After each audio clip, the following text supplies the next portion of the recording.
Christ Triumphant, April 14th, Daily Devotional by Ellen G. White. Warnings against a depraved appetite. Would to God we had died by the hand of the Lord in the land of Egypt, when we sat by the flesh pots, and when we did eat bread to the full. For ye have brought us forth to kill this whole assembly with hunger. Exodus chapter 16, verse 3. God designed to bestow great blessings upon his people. He purposed to bring them to a good land, which for its richness and fertility was called a land flowing with milk and honey. God designed to establish them there as a healthful, strong, and mighty people, if they would submit to his requirements.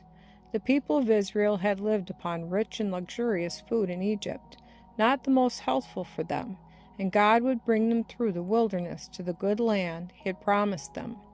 In their travels he would remove from them flesh meats and give them a simple yet healthful quality of food, and establish them in the good land of Canaan, a powerful people with not a feeble man, woman, or child in all their tribes. Since the fall of Eve in Eden, through intemperate desire to gratify the taste, this has been the prevailing sin of the human family. Eve, after her transgression, prevailed upon her husband to eat also. Adam was not deceived as was Eve, but he was influenced by her to do as she had done. Eat and risk the consequences, since no harm, she said, had come to her.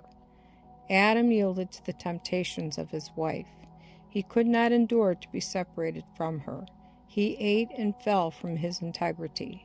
Since this lamentable occurrence, which has introduced sin into our world, intemperate, lustful appetite, and the power of influence that one in the wrong exerts over another, have brought an accumulation of misery that is not possible for language to describe.